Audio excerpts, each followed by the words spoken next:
Black woman. Beautiful, powerful, resilient female of African descent with skin kissed by the sun. Conversation.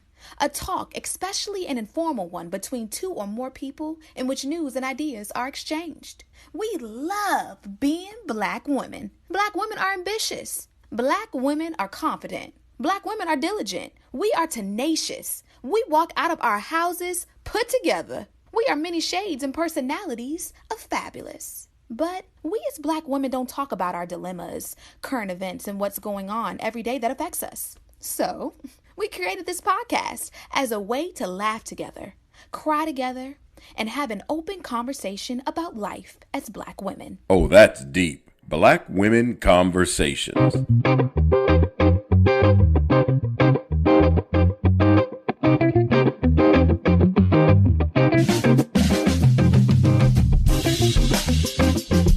Hey, Nicole.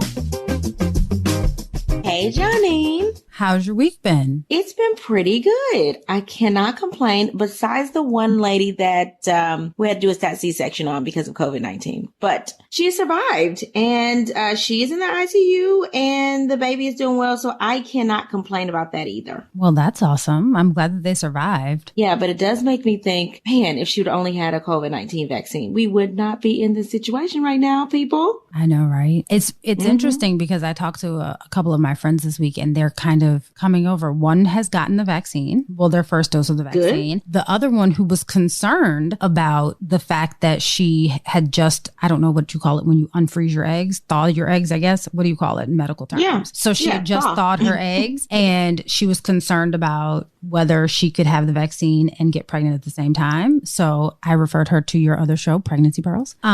So there are people that are coming And around. hopefully she got the vaccine. They're coming around. They're now getting vaccinated. They're all signed up and ready to go. So we are one person at a time. If we can help convince one person to get the vaccine, we have done a good deed, I feel like. But hopefully she goes ahead and get the COVID vaccine, because they're going to make her wait a couple weeks and then get IVF, so she won't have the fever and the chills while she's going through that. Going through IVF. Oh, yeah. Matter of fact, I might just tell her to fly down to Texas so she can see you. Come on down. Come on down. I'd love to see her. So before we get into what's on our timeline, I think that it's really important that we take a moment and talk about what I would consider a monumental moment in history for the United States of America. Today, we received a verdict that, I don't know about you, Nicole, but I wasn't convinced that we were going to get the kind of verdict that we were looking for. What'd you think? You know, I just felt like after watching the expert witnesses, there's no way. I don't think that we've had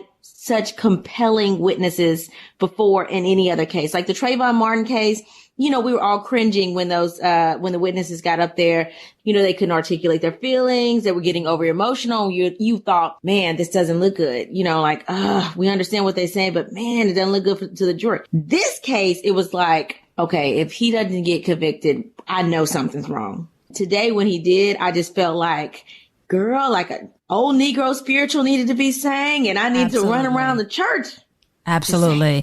I kind of felt the same way, but I also felt like we finally got something that we've all just been working so hard towards. But I couldn't help but think of his family. I mean, I was shocked. I'm going to be very honest. I did not think we were going to get a conviction. I did not. Well, you can't really justify kneeling on someone's neck for 4 more minutes after they become pulseless. You know, like, what were you doing? You know, and you have people screaming around you saying that you're killing the man, and you have people that want to give aid and you're refusing aid. I mean, it was just, obviously deliberate. And so I'm glad that the jury deliberated for 4 hours and they said, you know what, we agree. Mm-hmm. So I don't know. I'm excited about it, but obviously it doesn't mean much, right? It's just one case, and we have a long, long way to go, in this uphill battle, because I just feel like it's still like them against us, when it shouldn't be like that. It should not be the police against Black people, or even the police against everybody else. I almost feel like it shouldn't be like that, but it still is. There's so many things happening around us still. One of the things, we received a press release, the Women's March made a statement, right? And in the statement, the one thing that stuck out to me from the Women's March is the police have killed at least 3 people every single day since the trial began. And more than half of those killed were Black or Latinx. That's crazy. Every single day since the trial began, the police have killed at least 3 people. At least 3 people. Do you think that's the significance is the trial? Like they're intentionally out to kill because of the trial and the backlash from that? Or is it just, I would hope they've always not. killed 3 people a day? Well, and that's the thing, right? Like, so I would hope not, but you don't know, right? Like, we don't know if it's backlash or this is just now because everyone has a camera in their hand, we are seeing it. We don't know. I mean, literally just hours after the verdict, a 15-year-old girl was killed in Columbus, Ohio. Yeah.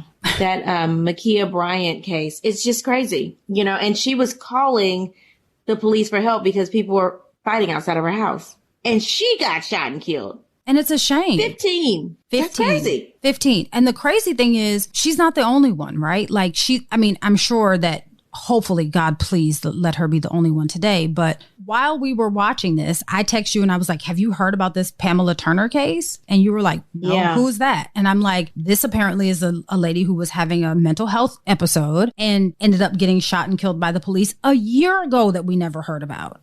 A year ago.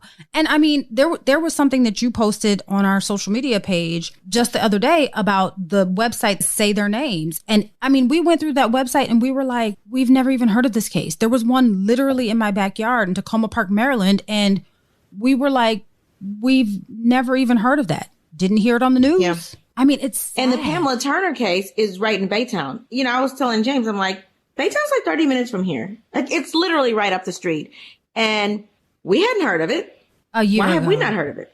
Exactly. And a year ago, what were we Right. doing? It wasn't like we weren't sitting in the house, right? Like, how come it wasn't on the news? Right. We were sitting here chilling. And if somebody mentally ill is, you know, shot dead, you would think that we would know about that. I feel like the police, are they not trained to de-escalate nowadays? I don't think that de-escalation is what comes to mind, which is why I think so many people are calling for police reform, right? Because de-escalation, I mean, a lot of these situations could be de-escalated by maybe even just including a social worker or a psychiatrist or a psychologist or someone that's equipped to handle mental health situations.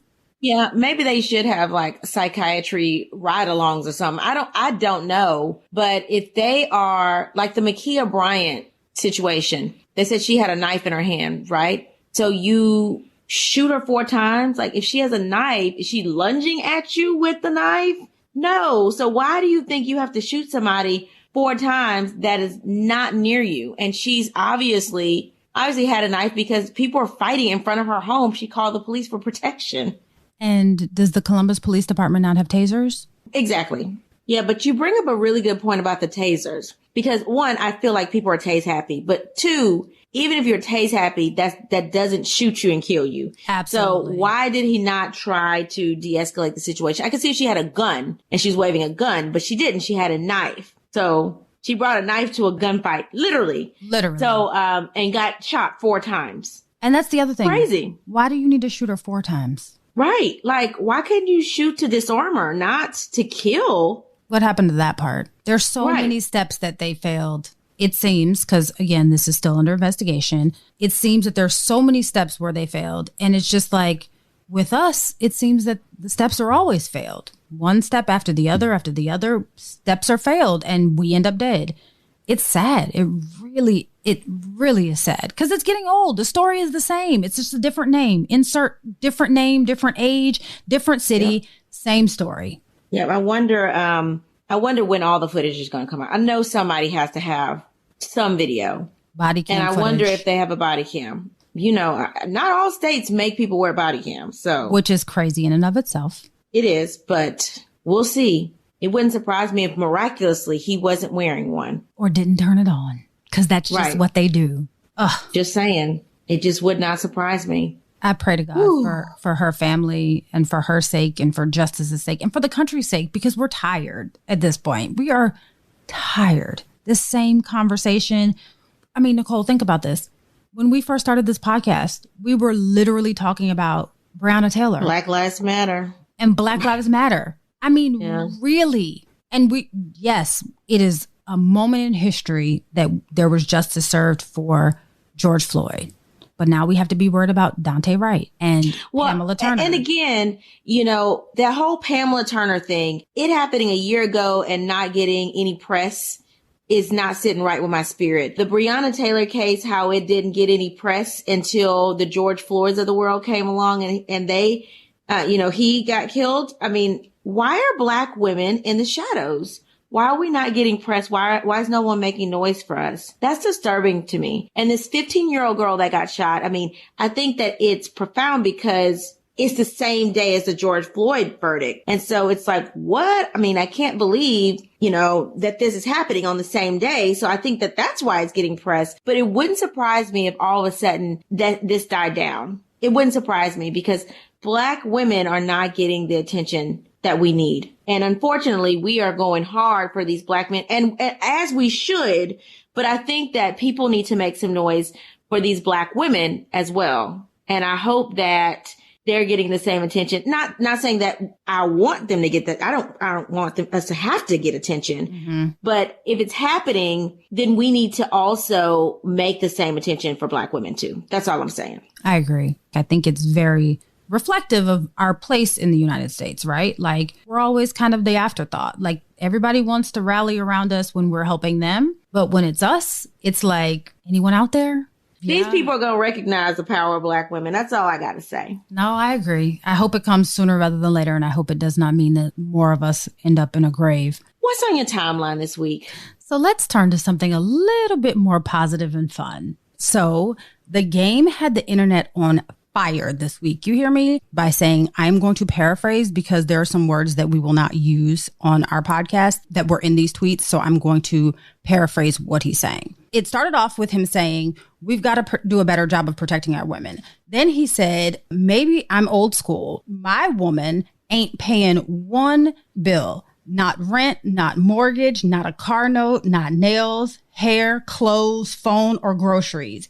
If you're taking care of home and cooking, life is on me, period. So, of course, this sent Twitter into an uproar. Women were retweeting this left and right. Like they were retweeting, posting it on Facebook, sending it to all of their social media.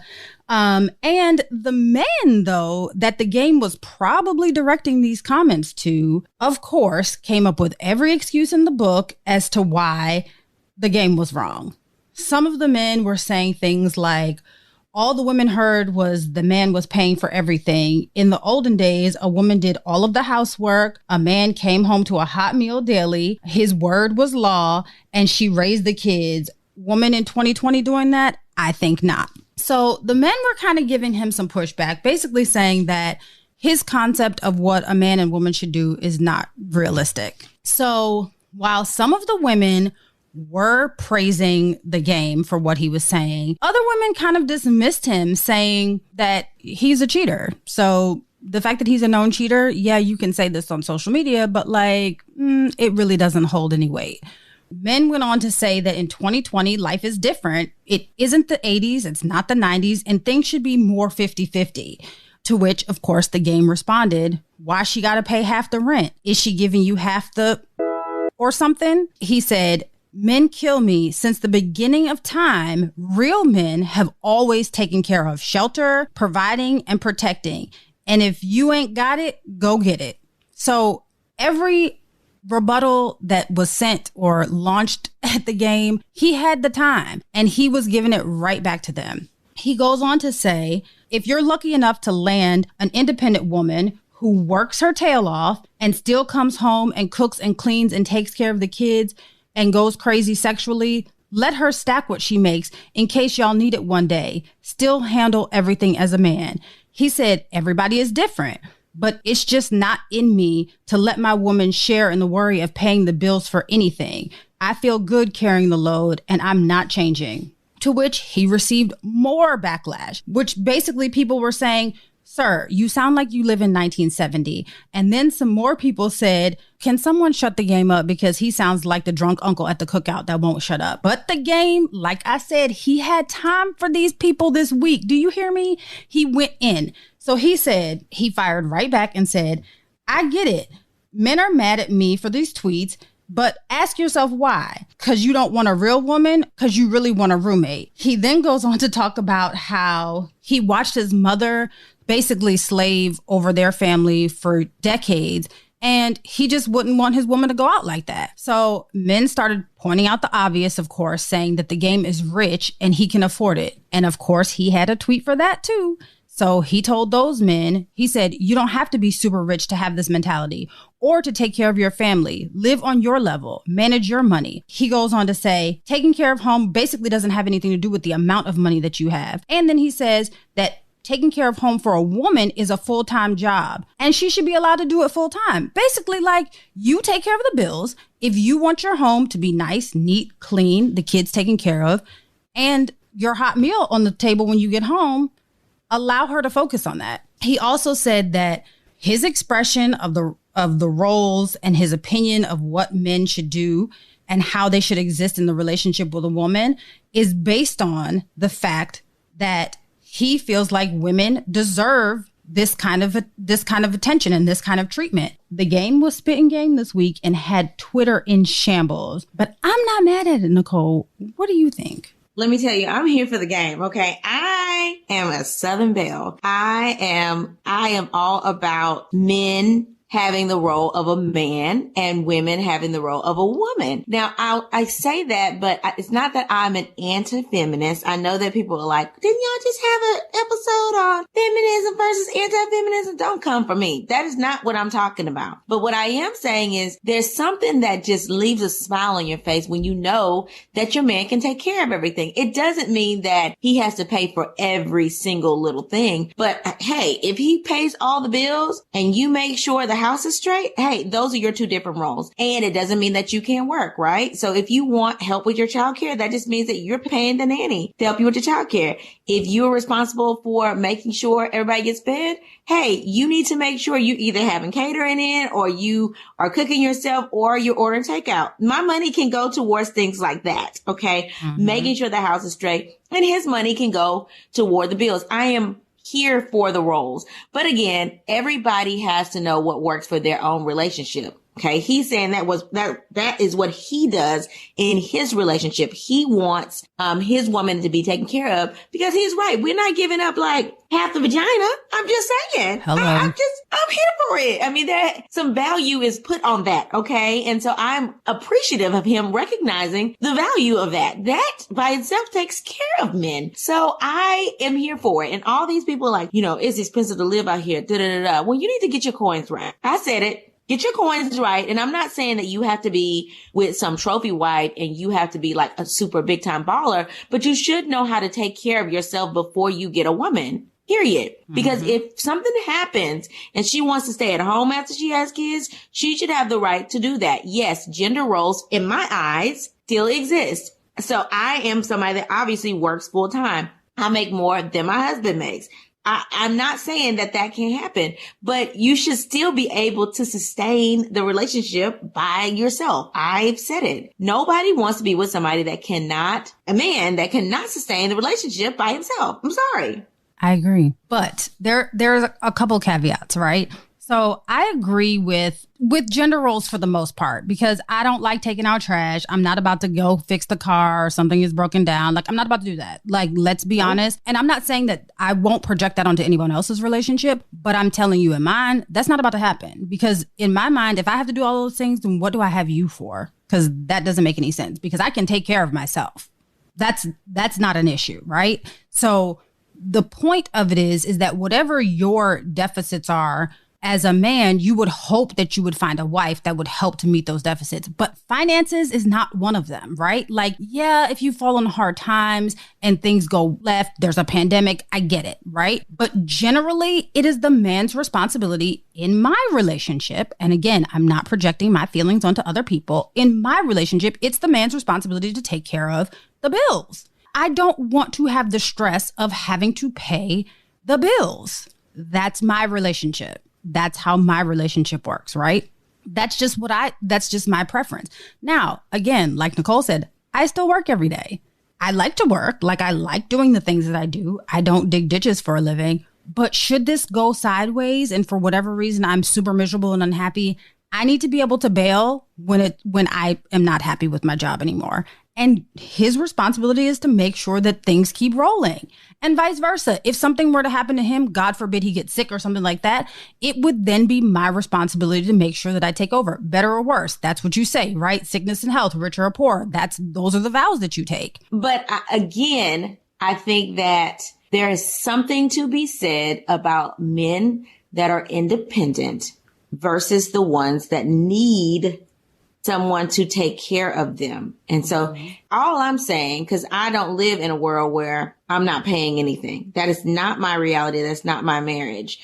But again, I'm pretty confident that if for some reason I couldn't work, my husband would do whatever he needed to do to pick up the slack. And that is because we believe in gender roles. I am a firm believer in gender roles. And I think that a man should be able to sustain your lifestyle. Okay. And women, I say that, but sometimes that may mean you need to dial down your lifestyle to make sure he can afford it. Okay. And so you know what he can afford before you married him. So if he can't afford your lifestyle, or if you have to have two incomes, then maybe you need to dial back your lifestyle a little bit so that he can afford to take care of both of you. But he has to have that mindset that this is my job as a man to make sure that things are taken care of in the event that if we don't have two incomes, I know that I have to hustle and make it happen. That's all I'm saying. Well, okay, a couple of things. Let me clarify. I don't live in a relationship where my husband pays all the bills either. He just pays the majority of them because that's the agreement that we've worked out. I just don't feel comfortable taking care of men. And it's from past relationship trauma. I will give you that. I'm not saying that it makes sense, but I'm not about to come reach into my pocket and pay for said man's thing, right? That's just not me. Because of blame the ones from the past, it's their fault. I get it. I'm not saying it's right. I'm not saying that I should not work to get over that, but that's just not me. I don't feel comfortable doing that. I'm not opposed to helping your man pay for things. I'm not opposed to coming up with a plan so that it's more feasible. You can get to your goal quicker.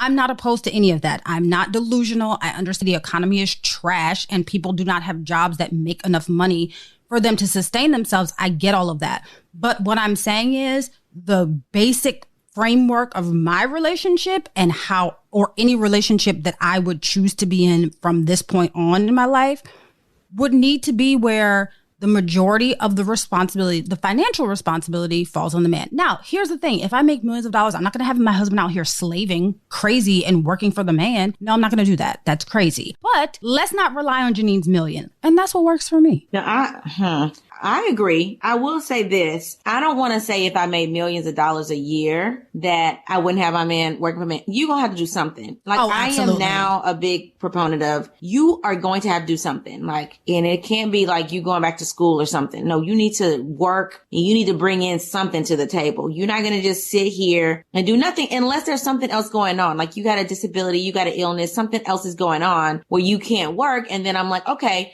sure, I'll step up. I'll make sure things are taken care of. But I don't care I don't care how much you bring in. If I'm bringing in a lot, you gonna at least bring in a little. Hello. You ain't gonna sit here while I'm working and hustling and you at home playing golf. Yeah, that's, I can do that. I'll say it. Listen, I have it's a double standard. I know it is. If he's making $1 million a year, I will stay at home. Okay. I may start some businesses. We'll put out some, that's deep merch. I mean, we'll put out some stuff, right? But I'm not going to work. I'm not going to work for somebody else if you're making millions of dollars a year. I'm sorry, I'm not. But if I'm making it, I said what I said, you are still going to have to work. You're going to have to start some business or you're going to have to work for the man, but you can't sit at home.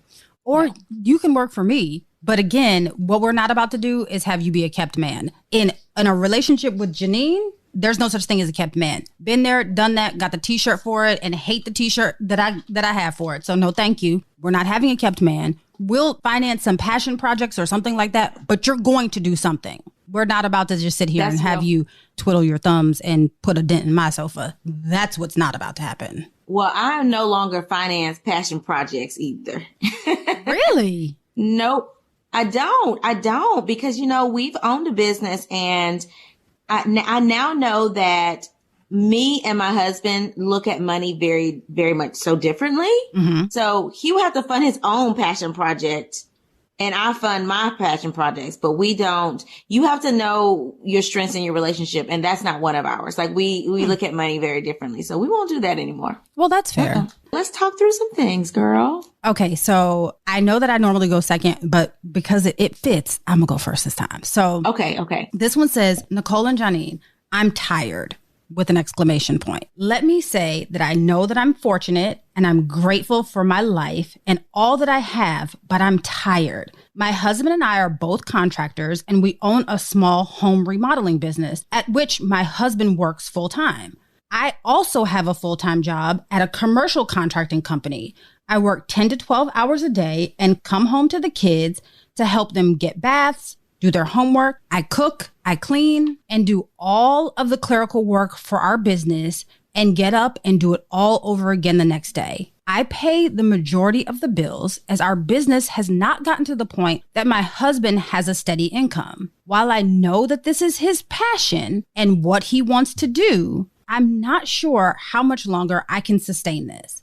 I'm not used to paying all of the bills. I came from a household where even though my mother worked, my father took care of all of the bills, and I believe that that's how things should be. I'm trying to be patient while my husband gets this business off the ground. I'm starting to resent him for putting us in such a financial bind. I want to tell him to let this go and find a job, but I'm also trying to be a supportive wife. How can I help support his dreams without running myself or our marriage into the ground? Okay, what kind of business is he running? It sounds like the same thing she's doing is what he's trying to do. They have a small home remodeling business. That's what it says. And she is a commercial contractor. So she does commercial contracts, I'm assuming. One, I understand how this works. Like my husband and I started a restaurant business together. And mind you, it was doing very well. The pandemic took us out, but I felt like financially it was ruining us, and we did not value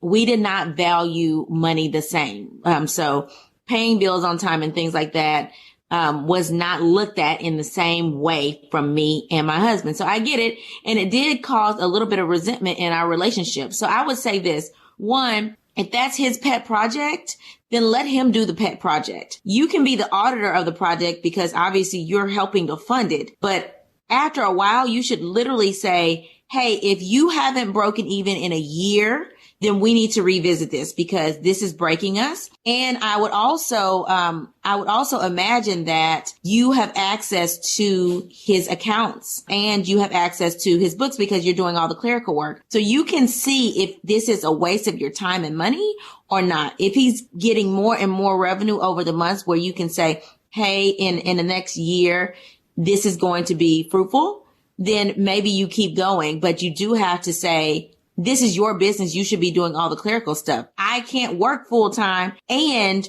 do your business and fund your business because that's taking away from my productivity at the job that's funding this job.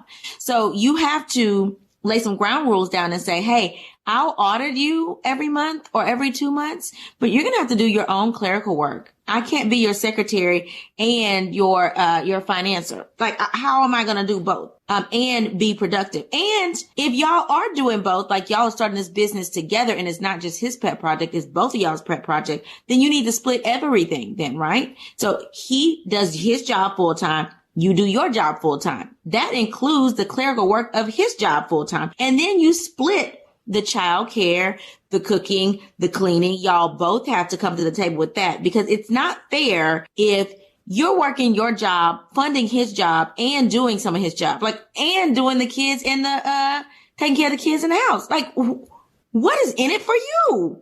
So I say have a come to Jesus with him. I'm not telling you to get out. I'm not telling you to make him quit, but you do need to have a come to Jesus and say, listen, I'm working full time over here. This is how many hours I'm working. You're going to have to pick up the slack with your own business. You're going to have to do it all. And you're going to have to help me with childcare and the house. I can't do it all by myself. And the conversation really does need to be, hey, babe, I can't do this all by myself. I'm getting burnt out. I want to be honest with you. I don't like the fact that this business isn't doing as well as it's supposed to do. So how about we set some boundaries on this and set a timeline when if you haven't reached X, Y, and Z amount, then it's taking out of our kids' mouths we may need to look at getting out of this before we lose even more. And that's a hard conversation to have. I've had to have that conversation.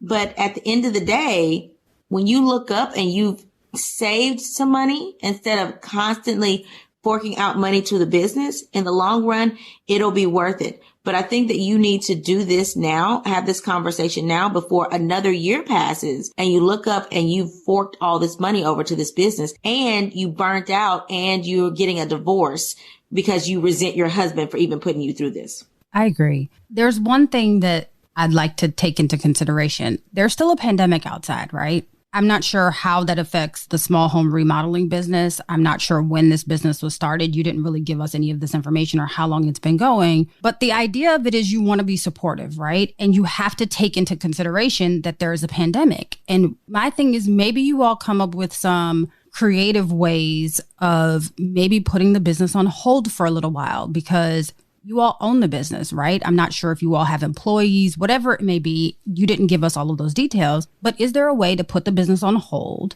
until the pandemic is over, or at least until you see an end in sight and can get to a point where it is profitable? I think that it's irresponsible of your husband not to be bringing in anything because he wants to do this passion project. I get it. Starting a business is a hassle. It's a lot. It's a lot of work. It's a lot of time away from the other things in your life, like the kids and your wife and whatever it is. But there's a way to do it and not neglect your other responsibilities. And your first and foremost, a husband's responsibility is to make sure that his family is taken care of. That is Bible. 1 Timothy 5:8, you have to take care of your family. You can't just say like, oh, I want to do this thing and my family is going to suffer. That's just not going to work. It's hard to say, don't do the business. I also don't want you to find yourself in a situation where you're so frustrated that now your marriage is at risk. My advice would be if you can put this business on hold at least long enough for you to, build up your savings and maybe give yourself some time off. I agree with you, Nicole. Like, maybe we split up these household chores, right? Like, I get that running a business is difficult. I understand that running a business is a full-time job, but if she's helping run the business and she's working full-time and she's doing all the chores, this relationship is very lopsided. Very lopsided. And it's not sustainable long term. No, it's not. And I'm sitting here, I'm listening to you and I'm thinking, you have a home remodeling business. Hopefully that means you don't have a storefront, right? This is like, usually home remodeling businesses are like contracted work. So you don't have employees that are just sitting around. You contract people to work whenever it's time to go in and remodel. And I don't know if it's like he actually does a contract, like the construction, or if he does the design. I don't know the details of that, but it's, home remodeling business to me makes it think it's contract work. So it's not like you have people that are steadily on the payroll if you don't have a contract. So to me, you can still keep the business afloat. You can still market it and advertise it and work for it. Because if you're remodeling, you go into somebody's house, you're making that by appointment. You have timelines to do that. It's not like you can't work on the side. And then too, why not work somewhere like Lowe's or somewhere that, hey, you can get a discount on these materials for remodeling. And if people come in and they're like looking at flooring, then you can contract yourself out. Like, here's my business card. And then Lowe's always has that list of contractors. Like, I know when I look for like tile, you can get that like pamphlet of like, these are the people that you could potentially contact. And then they say, oh, well, you can always go on Thumbtack or what have you. Mm-hmm. And then people pull out their phones and say, well, these are the people I use. It's not like you can't tell people, hey, I do this contract work. Like, that may be a way for you to get some more referrals if you work at least a part-time job at somewhere like a Home Depot or a Lowe's, and then you can bring in some money as well. So my thing is, you're going to have to do something else in addition to that job if you're sitting at home and, you're struggling during this pandemic, and she's over here busting her butt, keeping everything afloat and paying for everything, including your marketing and advertising. Like, no, I mean, something has to give. So, I would agree. Either you're going to put it on hold or you can get a part-time job so that you can try to boost your clientele, because no woman is going to put up with that kind of stuff long term. Like, that's just not feasible. We We're going to work. We're going to hunt the pig, go chop the pig, make the bacon. I mean, really? No, nobody is going to do that. And nobody should have to do that. Mm-hmm. Not a woman anyway. I'm sorry. Like, I understand like the role return, we wouldn't be saying that. But well, if the roles were turned, she would still be probably doing the housework and the cooking and the cleaning and taking care of the children. Let's be clear.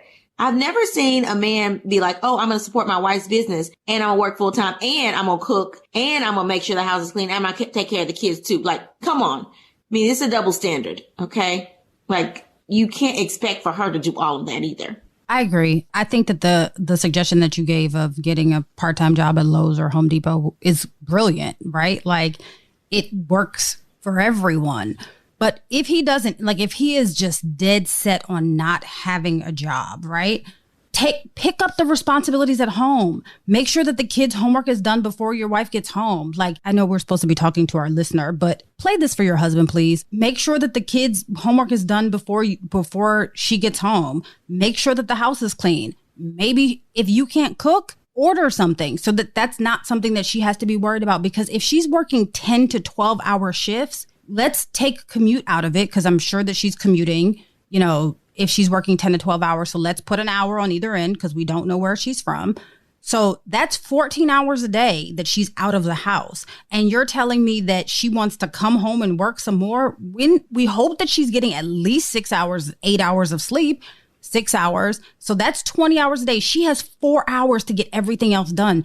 It's stressful just thinking about it and saying it out loud, let alone living it. So maybe you share some of these household responsibilities. And listener, if your husband doesn't want to get a job, maybe, he feels like it will take away from this business that you all have, hand over some of these responsibilities to him. Hand them over one by one. If you don't feel like he can handle them. Hand them all over. Hand them all over. If you're not yeah, but you don't want something to fall through the cracks either. You know what I mean? Like, you don't want something to fall through the cracks. He sounds like he might not be able to handle a bunch of things at a time. So he's going to have to put his big boy drawers on. That is an excuse. And I am tired of people making excuses. If she's working 10 to 12 hours a day and he does not want to get a job, then you are going to have to do something. You're not going to just sit here and have me be what? Like, I feel like you are my pimp. Like, you're making me work and hustle for all the money to bring it home to you. Really? Not my pimp. No, if you don't want to work, I'm just saying, if you don't want to work, you're going to have to take care of these children and make sure that their homework is done. Make sure this house is clean. Make sure that this food is on the table. You can at least do that. I'm funding it. You can at least do that. Well, that's true, because that's what would be expected of us if the husband was working. It would be expected of us to make sure that the kids were taken care of and that there's food on the table, even if we can't cook. I mean, I can and you can, but I'm saying even if a woman cannot cook, it is still, here's the thing. Right. Whatever you believe gender roles are, the bottom line is one person cannot take on all of the responsibilities of making the money and taking care of the household chores. So if both people need to work, then both people need to contribute to the household chores. That is only fair. And should you find a unicorn of either sex that feels like they want to take on all of this responsibility, more power to you. But you should help them, because at the end of the day, all that's going to do is run people into the grave. Like working, and not having any time to do anything else or to relax and unwind. And all you do is this like rat race every day, one day after the other. That's how people die of heart attacks. That's how people get divorced. Because then you're like, man, I could do this by myself. Just saying. And you can keep these kids. Just saying. Right. No, we're going to take the children. You can take the children. Janine would be like, you can keep these kids. We know you don't like all the of kids. this. We know. And goodbye. I just want to be done with all of it. Kids, husband, business, all of it. I would just be like, I'm done. You're saying that because you don't have any kids. Listen, I would take my child. But either way, let's not talk about that. Okay. This is a way to save your marriage. So before you get even more resentful of him, have a come to Jesus, split these roles, tell him he either needs to work or he needs to take on the family responsibilities because you're working. And set a timeline to get rid of this business if you guys aren't breaking even. You do not want to waste money. You want to take money away from your family. Not long term, anyway. That should be a temporary situation, not a long term over a couple years situation. Just saying. Amen. Anyway, okay, so my letter reads, and this is from Samantha, and it says, Dear Nicole and Janine, I love the fact that my man takes care of me and isn't controlling. He pays all the bills and spoils me. We've been together 2 years now and recently moved in together a few months ago. As I was going through the mail, I noticed bills with a different address on them. I confronted him and he told me they were bills from his baby mama. He has a 5-year-old daughter by his ex. He and his ex, who is his baby mama, broke up a year before we started dating. She was in a relationship with an ex-ball player from what I know about her, but my boyfriend said they recently broke up and he was helping her out. But I don't know why this means bills have to actually be in his name. My boyfriend makes good money as a surgeon, but I don't want him paying our bills and some other chick's bills. Plus, his ex has a job as a pharmacist, so she can probably afford her own light bill, if you know what I mean. I know as a man, he believes that women should be taken care of, but I think this is a stretch. I asked him to get his name off of her bills because it made me feel uncomfortable. He said he would, but I don't know why I even had to ask. Am I overthinking this? So I'm torn about this. I feel like he should have had this conversation with you before he started paying the bills. It says, it sounds like they have an arrangement that, he pays whatever bills because they have a child together, right? I think that a man should pay for his child and to make sure that his child has a lifestyle that they're used to. A 5-year-old did not ask to be here. The 5-year-old did not ask for her parents or his parents to not be together. And the 5-year-old should not have to suffer in any way, but specifically financially because the parents aren't together anymore. I think it's admirable that your boyfriend wants to pay for his child. I don't care what the mother of his child does. I think that that's admirable. Do I think that he should have had a conversation with you first? Probably so, but he wasn't dishonest about it when you asked him about it. So what is the issue? You said that he takes care of you and he gives you whatever it is that you want. So it's not like you are struggling and money is leaving your house and subsequently it's causing your household to struggle. So I think you let this one go. If he's able to take care of your household and the mother of his daughter, why are we complaining again? He sounds like he has his stuff together. Like, I'm confused what it is for us to complain about in this particular situation. Well, I would be complaining. Why? First of all, one, why is your name on this chick's bills? Okay. You can pay child support, but your name should not be on like a light bill or freaking rent or something like that. So I don't agree that my man should have his name on some other woman's stuff. I don't believe that.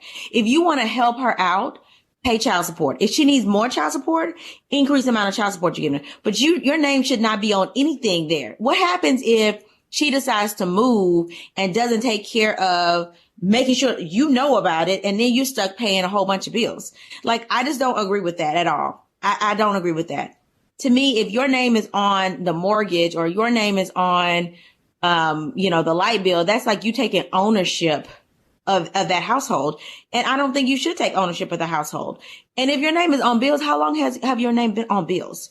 Why would you just all of a sudden have your name on a bill? To me, that means his name's probably been on those bills for a long time. And that's the assumption that I made, that since they've been together, like, why would you add your name onto bills? It seems like it's probably been there since they've been together, right? Yeah, but you can go ahead and take over. So you mean to tell me while she's dating these other men, you paying all the bills? Like, no, you can pay child support. We can make an arrangement, but your name gonna come off this light bill. She gonna get her own light bill. She can take care of her own responsibility. If she wants to mess up her own credit, she can mess up her own credit, but you're not gonna have your name on her stuff so that your credit can eventually get messed up by her. No, because if I end up marrying you, then it's our stuff. No.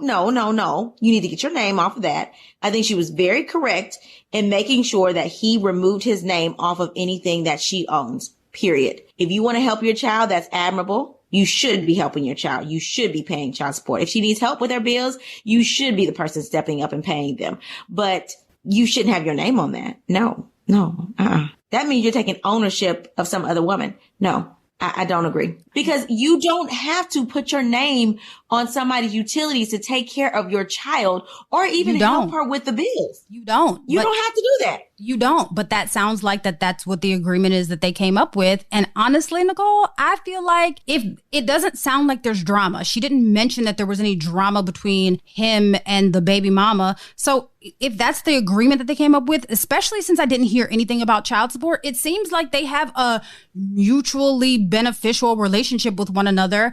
And I would be more worried if I were the girlfriend. I would be more worried about what the relationship was between my boyfriend and his baby mom than whether he's paying the bills or not. Because right now, girl, which is why I'm like that relationship is a little bit too close. Exactly. And you need to, but I'm glad that he had the common sense to say, okay, yeah, I'll do this. Because it looked real suspect to me. Just saying. Listen, you have the right to feel some kind of way about this situation, though. I just do not agree. And I don't think I think if I were dating somebody that was paying the bills for somebody else's household, I would feel some kind of way. I would feel definitely some kind of way. And I would do the same thing. You can help her, but I want you to get your name off of that. Okay. Because legally, it could drag him down if you guys get married later on. I'm sorry. I do not want my man's name on anybody else's stuff. But again, Samantha, I would be a little bit more concerned about what their relationship is like rather than the fact that his name is on some bills. That's just all I'm saying. Hopefully she's had that conversation already. You're right. Hopefully. Anyway, so Johnny, what did you learn new this week? So I took this from All Pro Dads, which I thought was super dope, but it's 10 tips to being a better husband. Ladies, this obviously is not for you. So this is when you should play this episode for your husband. So one is every day aim to have at least one random act of kindness for your spouse. 2, talk openly and honestly about your finances. 3, make an effort to find out more about your spouse. 4, find creative ways to tell your spouse how much you love them. 5, plan some fun. Make sure that you make time for fun. 6, make note of your TV watching habits and then cut your tube time in half. 7, list 5 things that you're most passionate about. And if your spouse is not number 1 on the list, find out steps that you can take to make sure that they are. 8, confide in some friends who are in relationships that still have a spark and ask for their support and encouragement. 9, be deliberate about being positive. 10, try counseling. Think of counseling as a tune-up like you would get for your car. What did you learn new this week, Nicole? So I learned that according to a TD Trade survey in 2020, 21% of women make more than their partners and 26% said they made the same amount. That means that about half of women make at least the same amount as their husband. In the 2021 survey, that number went up to 30% of women making more than their partners. So it makes the games theory a little bit like, if you have more than half of women making more than their husbands, and 2 out of 3 millennials in a relationship keep at least 1 or more separate bank accounts. So we're in a different world. We're in a different world. That is smart. But we are in a different world where women we're taking over the dollars, especially in married relationships. So it makes it hard for the man to take care of everything. I still hold to my statement earlier, not about the man paying for every single thing. It's about his ability to do so in the event that the woman can't work. Yeah, I agree with that. But something that someone told me long ago is if you live by the standard that your husband needs to pay for everything, then you have to be willing to live within his means. And if you're not, that's when your finances need to step in. Yeah, that's true. That's true. I agree with that. All right. Ready for the motivational moment? Yes, ma'am. So I'm not sure who said this, but I love it. And it says, the real power of a man is in the size of the smile of the woman sitting next to him. I love that. Oh. So ladies, if you like it, I love it. Find someone who makes you smile and everything else will fall in place. Until we meet again. Pray, work, slay. And show off your melanated excellence. Bye. Oh, That's Deep, Black Women Conversations is produced by Nicole Lee Plenty and Janine Brunson Johnson. Executive producer, Ken Johnson. Get the Oh, That's Deep, Black Women Conversation podcast on Apple Podcasts, Spotify, Stitcher, Google Podcast, or where you get your podcasts. Please subscribe and rate us. You can follow Oh That's Deep Black Women Conversations on IG at Oh That's Deep BWC. Oh That's Deep Black Women Conversations is a Mean Old Lion Media production.